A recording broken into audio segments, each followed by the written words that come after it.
I'd really love you to join me in the Transfer 1/3 of your clients. It's a program that we have it goes for 3 months, and we'll map out everything that you'll need. And in the 3 months' time, job will be done. That's pretty exciting. Lisa here again, your host for Salon Conversations.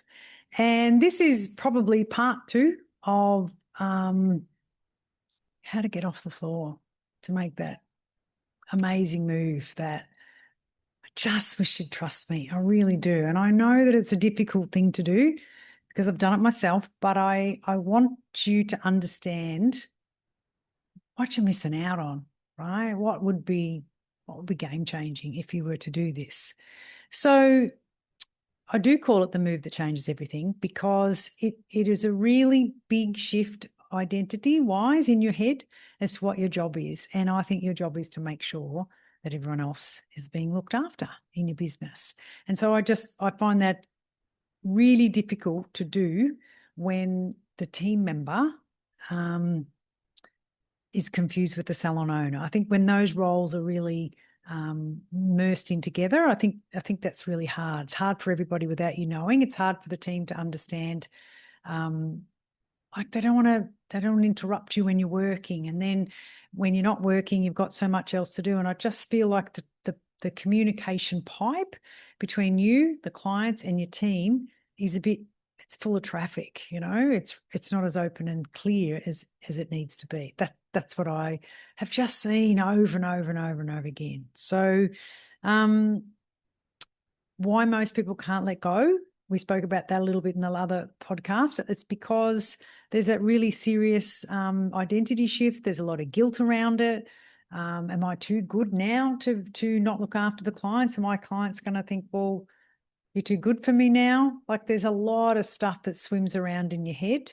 And if you can get past that, and you can, everybody can, if you really want to.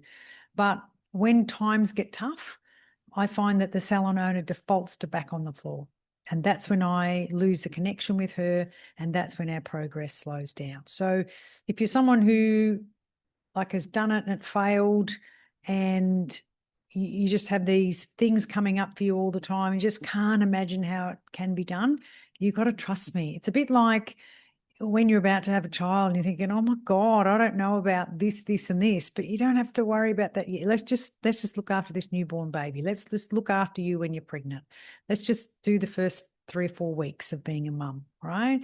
And then you get on to the next bit, and then you just get super champion at solving problems. And really, that's what running a business is. It's a problem-solving exercise 101, the same as parents. And when you appreciate that your business needs to grow and change like your family does, there's times in your life when every cupboard is locked because you can't trust the children to not get into the cupboards. And then you don't need to lock the children. Well, you got to lock the cupboards. Maybe you got to lock the ones that have the alcohol in it when they're grown-ups. I don't know, but it changes. And if you were to look at all of these things that you'd have to know as a parent, I don't think anyone would be a parent. I think we're better off we go in with our eyeballs a bit glazed over with it's going to be wonderful. And it is wonderful. But sometimes you think, who signed me up for this? And I think you could say the same about your salon. There's sometimes in your salon you think, this is a shit show. Like, I don't even know what I've done wrong, but I've been in trouble by half a dozen people. Seriously. And that's where I'm just asking you to trust me now and thank me later. And when you make this shift, you'll just be forever grateful, because the thing that most of us are struggling with is time, right? People say they don't have time. I don't think that's true. I think you have probably too many tasks to do in the time that you have, but everyone gets 24 hours a day, right? So you can waste time. I'm world champion at wasting time. And so I have to have really clear boundaries in place for me to do this. I've got to do this by then, and then I do it. But I struggle with time. I've always been like, not now, not now, not now. Shit, now, right. And then go, I light up like a Christmas tree and I get stuff done. And what I didn't understand is that's an ADHD brain. Things are either urgent or not urgent. It's not as easy for a brain like mine that's a bit lazy in the front to go, yep, I'm going to do that and I'm going to do that. Like I see things in my diary that my assistant puts in or my business partner puts in, Simon, and then I think, yeah, later. And I just delete. I just go, yeah, later. And they say, how'd you go with that? And I go, yeah, I haven't done it. Because I don't know, just, I don't see I don't know, there's the urgency, or I think, oh, really? I think I'll do this. And that's a problem for me, right? It's been a problem for me. And so what I'm learning and I'm doing really well at is stick to the plan, Lise. And I say that to you all the time. You know, you have Mrs. Jones in, and then you have Mr. Jones in, and then you have Junior Jones or whatever it is, but you stick to that time for someone else. When it comes to you, you don't stick to the plan. And that is why most people can't get off the floor, because they can't stick to the plan that directly affects them. They can stick to a plan for someone else. Like I said, if that person's in and that person's in and that person's in, that feels like you can manage it. And so sometimes the reason you stay on the floor is you feel some sense of this is organised and in control. The cost of that is that you never really master the skills of, I'm doing book work from 9 till 10, and I'm doing one-on-one meetings from 10 till 11:30, and then I'm doing, and because you go, oh no, we'll just move that, or that lady wants that client, so you move it. And because of this flexibility, when you struggle to stick to your plan, costs a lot, and it costs you, right? So getting off the floor is not an easy feat, and most people don't do it. But I also think the amount of salons that have above 5 on team is also very small. So I'm asking a small group of you to trust me on this big task that I'm going to take you through in small pieces, and you will absolutely love it. Do you need someone to help you? I'd say yes. I'd say probably yes. I needed help the first time, and I nutted it out, and I documented what I did, and I said what worked, and then forever on a day, I've kept that information, and I've added to it, and I've added to it, and I've added to it. And I feel like just back yourself, because you deserve this. Your family deserves it, and you deserve it, and your team members and your clients deserve someone who's not like chaotically mad. They might say it's cute and it's fun, but really, is it cute? Is it fun? Not to you. Not to you. Okay, so this is a solution episode, and what I want to do is I want to go through the reasons why I call it transfer 1/3. And the reason I do is because I think transferring third it's not reckless, right? It's a really sensible and safe way to do it. Now, if you're an overachiever and you've got some really pressing deadlines, I'm not saying you can't transfer 2/3, but 1/3 is really safe. I always say when I start with a new salon that no sudden movements for the team or for the clients, because what can happen is you start showing up in my meeting rooms and you get all excited and you go back and you blow the head off everything that you've ever done, and it's unsettling. It's unsettling for your team and it's unsettling for your clients.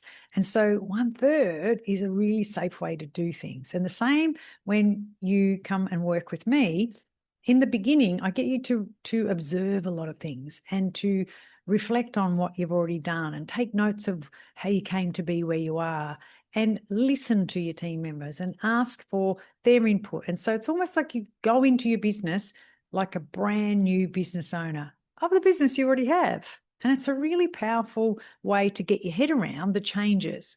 But when you come to a meeting with me and your head's full of excitement, and then you go back and you go, well, we're going to do this and we're going to do that. And it's like the chickens start trembling. Their feathers are shaking. And that's because it's not respectful, right? It's not respectful. You have to give people time to adjust. And some people don't adjust quickly. I love it. Love change. You seem to change things. You know, I just love how things are different. You'll see behind me there's a mural on the wall. Like, I just decided I wanted to put a bit more colour into this filler, and I didn't want it to be all beige, so I don't have anything beige. And I thought I could paint that on the wall. So I get onto Pinterest. I look for wall murals, couldn't find a wall mural I liked. Then I thought, well, okay, maybe what do I want? And I had a look and I thought faces. I want a big face. And then I found the face, and I think 2 days later it was on the wall. I love change, right? I just love it. That's me. But I have to be respectful to people around me, because when I do things really quickly, people say, oh, what happened here? Like, they can feel uncomfortable. I got about halfway through that mural and I thought, oh, shit, I don't like it. I didn't like it. And there was a few things I made changes in the end and it worked out really good. But I was ready to paint over it, and I was going to do like Aboriginal art. My sister goes, well, hang on a minute. And I go, why? I'll be fine. She goes, well, hang on. Why don't you have a look and think about what you don't like, make those changes. And then if you don't like it, you can go to the Aboriginal art in a month. And I thought, oh, that's a great idea. So I did. And all I needed to do is put more blue around the edge. And then I thought, oh, that makes sense. That's it. So the downside to someone who goes at lightning speed like me is you can miss things. You can make mistakes and you could scare the chickens, right? So just slow down if you're one of those. And if you're a person who, oh, I don't like change, I need to know this, then come and let me hold your hand, right? Because I'm going to help you to print out the documents you need to get the data you need, because some of you are like that. Some of you just can't run with the gut feeling. Oh, gut feeling, need colour on that wall. Go got the paint, painted it, done. But some of you need more information and you need step by step. Neither of us are wrong, because imagine if the world was full of me. I know it'd be a problem. We get a lot of things done, but a lot of things would have to be redone. And then imagine if everybody was like the people who need all the information. They got to research and check and then wait for the wind to be in the right breeze and the temperature, and they would probably not make enough change, right? So somewhere in between is the sweet spot. So if you're fast, slow down. If you're a procrastinator and you can't make decisions, maybe just challenge yourself a little bit more, all right? So in order to gain confidence, 1/3 is really good, because when you do 1/3, you're not going to break anything much. 1/3 is not all of your clients. It's just 1/3 of your clients, right? And so then you have a chance to see how things adjust, and then you go, interesting. Didn't think that'd happen. People don't actually care. I know. But I can't tell you that because I want you to experience it. So when you transfer 1/3 of your clients, and I'm suggesting that you transfer the less skilled things, like the very basic things that you do, then you're not going to lose any client, remember, because they're still going to look after portion, and then someone's going to assist you and help. So it might be that you do half of half together, or it might be that you hand over the preparation and the finishing and you do the middle. Doesn't matter. And I'm going to teach you all of that. But if you do this, you'll gain confidence of yourself, you'll gain confidence of your team, and you'll gain confidence of your client. The other thing that I share too is that I've come up with all these scripts that are ways that you could explain to someone why it is you're doing what you're doing, because you just, like, a blank page is really hard to work with. But a page that's got a couple of sentences on it and you think, yeah, that kind of sounds like me, except I'll change that for that, and then I'll change that for that. And so that gives you confidence too. When you practice, you look in the mirror and you say, hi, Suzanne, so nice to see you today. And today I'm going to be doing your blah, blah, blah, blah. And I also want to talk to you about the possibility of some changes for me in the future and how that might affect you. And then off you go. Now, another one, I would say next time I'm going to, Susie's going to do, I've trained her. She's just got a 10 out of 10 and she's a machine. And next time I'm going to allow Susie to look after you, because you mean the world to me. And I know Susie's ready. So it'd be really cool. I just can't wait to see what happens. So you're not asking, you're just saying. So whatever one of those suits you, then, you've got a lot of choices and you go, yeah, that's like me, or a little bit of A and a little bit of B, right? And all of these things are going to gain confidence. And some people share every move they make with their team. Some people don't. I prefer you share a fair bit with your team, because I feel like if they have the confidence and they know exactly what the plan is, it's easy. Now, some of them won't need to know the plan, like me. I go, no, just tell me what to do and I'll do it. But others need to know, right? And so if they're a need to know person, and in order to build trust, you got to find out, right? You absolutely have to find out. When you only transfer 1/3, you gain some experience and you gain some knowledge, and then you gain some clarity, and that is gold. Clarity is the gold nugget of everything, right? If you're clear on something and if you can clearly see how that's going to work and you go, that makes sense, then you're ready to go forward. But if you go, I can't really see it, I don't know how this is going to go well. And the main reason is to gain trust. You need to gain trust of your clients. You need to gain trust from your team members, and you need to trust yourself, right? But if your clients don't trust you, and they might have good reason, because the last time you handed over to someone else, you hadn't checked whether they were good at it. It was a I'm stuck situation, and the client had no choice. It was have that person or have nothing. And you got a bit of work to do, because if that's what their experience is, you got some trust to be rebuilding. Okay. I never had trouble handing over clients. And the main reason was I wouldn't hand over one unless I thought that the client, the team member could do it as good as me. I wouldn't hand it over. Now, no one can be me and no one can be you, right? So I was always cheeky, let's be honest, and say inappropriate things and stuff. And I know that my team members weren't going to be like that, but I knew that the result, as far as why they came, the cut, the colour, the service, I knew they could do it. Now, if I didn't think they could, and if I had a team member going, I don't want to do that, don't give me that one, I don't want to do it, I'm not handing it over, not handing it over.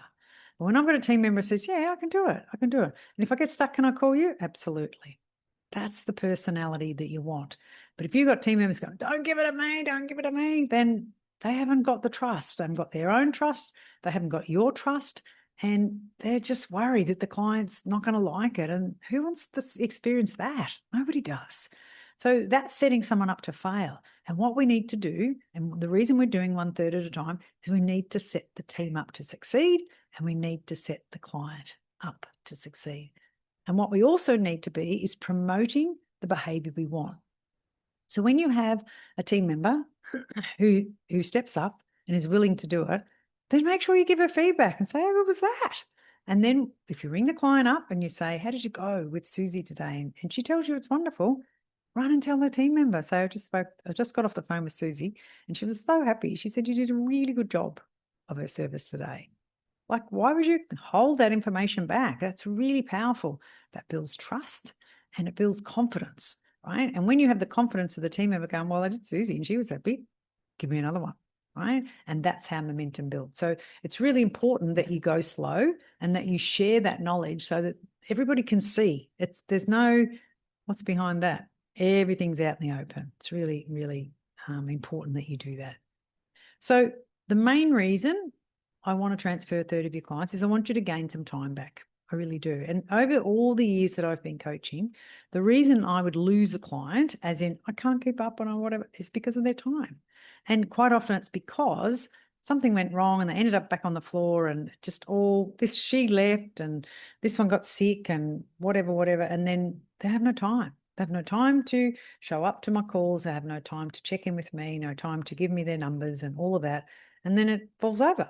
And that's a real shame. And that's why this is my superpower. I just know if I can show you some time where you can gain some time and where we can use that wisely. Because if I'm going to reduce your hours from dealing with clients and you're going to waste it, then there's no point, is there? I want you to use it really, really wisely.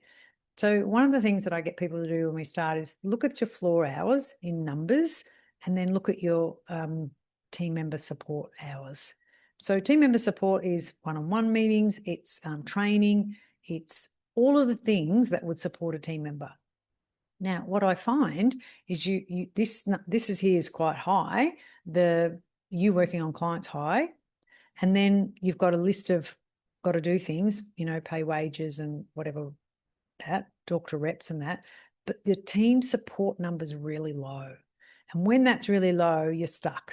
You cannot grow. Right? So when your team support and interaction and communication, from every hour you take away from your client floor, put it there, right? So if you think about training someone, if you think, gosh, if I was to just train her 2 hours a week, in 10 weeks, she'd be here.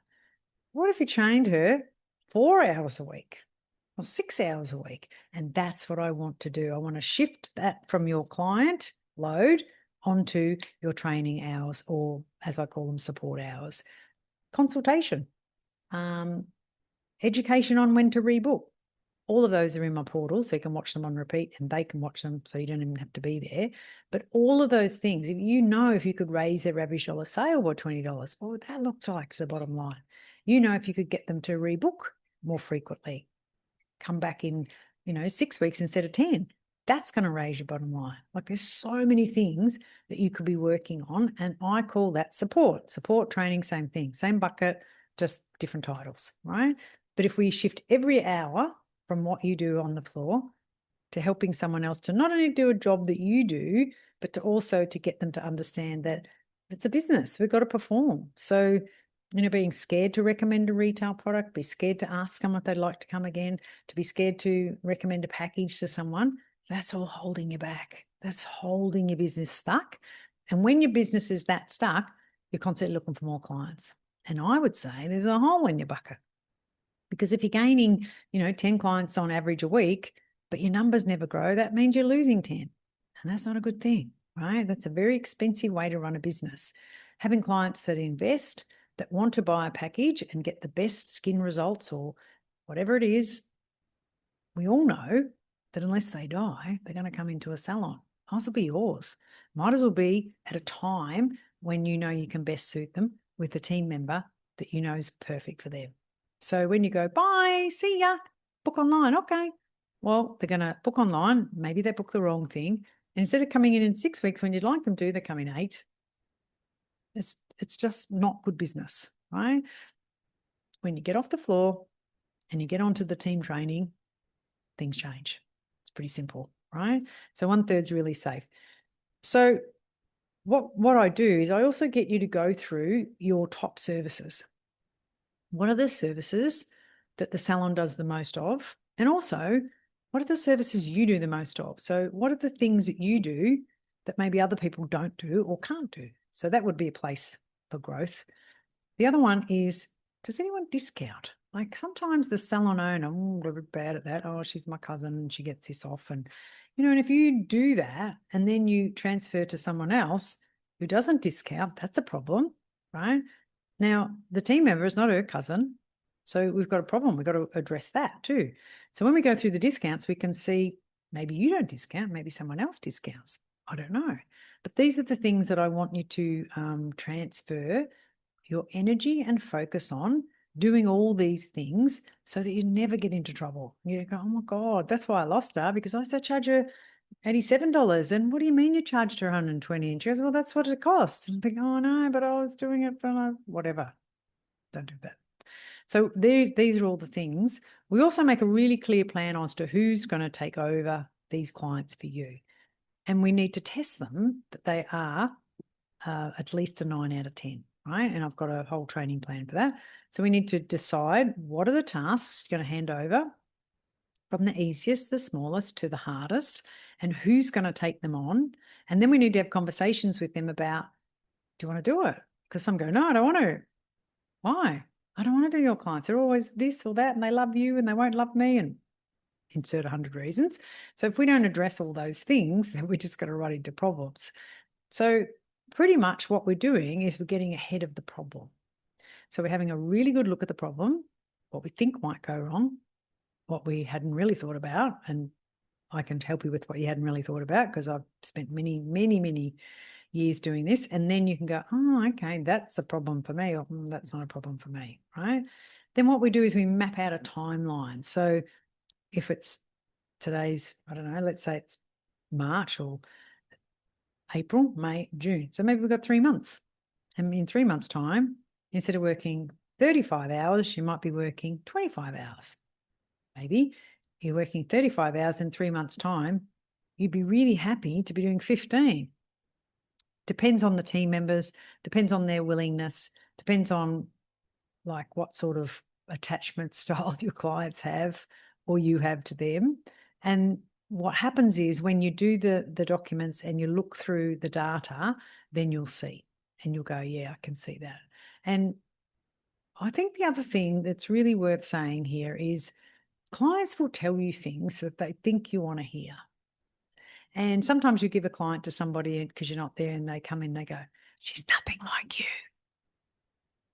I think they just say that because they love you and they want you to feel good. But really, why would she be like me? Nobody's like me. Everybody's like them. So you've got to be a little bit careful that what people tell you has some value, right?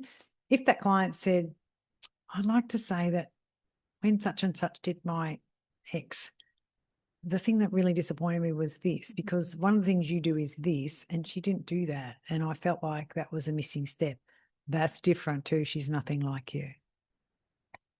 Right? So just be careful that they're not just saying lovely things for the sake of helping you to feel nice. I don't know. I don't know, but it's not that hard to spot once you know what you're looking for. So just be really mindful that some of these clients you've had it a long time. I can remember handing over my clients and I had lots of strategies for doing it. Some of the clients I'd had such a long time that I gave them a free service with someone else on my team. And some of them said, why? I don't need a free service. I'm happy to go. If you think she's good, I'll go. And I thought, oh, that was a waste of money. And then others would go, oh, I'm a bit suspicious. Why are you giving me a free service? Is it going to be that bad? You think, wow, who thinks like that? Right? So somewhere between those two, there's all kinds of answers. But I just said, this is my way of saying thank you. And I know that you love me looking after you, but to remove myself from the floor so I can get on with the next stage of my life and be the mother of children in their 20s is really different. And I do respect that it's difficult for you and it's difficult for me. But I think if we just go slow and I give you this gift from me to you, which means that your next haircut's on me. That's my way of saying thank you. Now, most would say, that's so lovely. You don't have to do that. I'd do it anyway. But I said, no, I want you to, because I want you to know how important you are to me. And I will call you afterwards and make sure you're happy. And if for any reason you're not, I'll swoop in and sort it out. How does that sound? Now, that makes a client feel safe. But I didn't do that to clients that I've only been looking after for a short time. I did it for those homing pigeons that just came back to me. You know, I had some clients that left where I left, and it was like 45 minutes drive. And they said to my previous boss, I don't want to go to anyone else. And he said, here's the number, go to her. He just knew that it was more a personal relationship. And a couple of them came, and that was fine. But most of them didn't. And they all found another person to look after them. So don't kid yourself. You think you're the only chink in the chain, you're not. So many other people can. So my advice is that let's make your team the person who can. Nothing more disappointing than somebody who says, oh, I went somewhere else. And I think, why? Oh, because the girl I go to is on maternity leave. And I'm thinking, why didn't you go to someone else on the team? They go, I didn't think of that. And I think, oh, Lordy, really? We have to think of everything now? Yeah, apparently we do. And I just thought that's so stuffed, you know. Oh, just to show that it's real. I don't know if you can hear that or not, but Donald just barks so loud I jumped. It's really important that you just go slow and you do this properly and just know it's the greatest thing ever. It's just a really good gift. So hopefully that was helpful. And I'd really love you to join me in the Transfer 1/3 of your clients. It's a program that we have it goes for 3 months, and we'll map out everything that you'll need. And in the 3 months' time, job will be done. That's pretty exciting. Thanks for listening and always supporting me. It's my joy. Helping you is my joy. So have a good day. See you in the next one.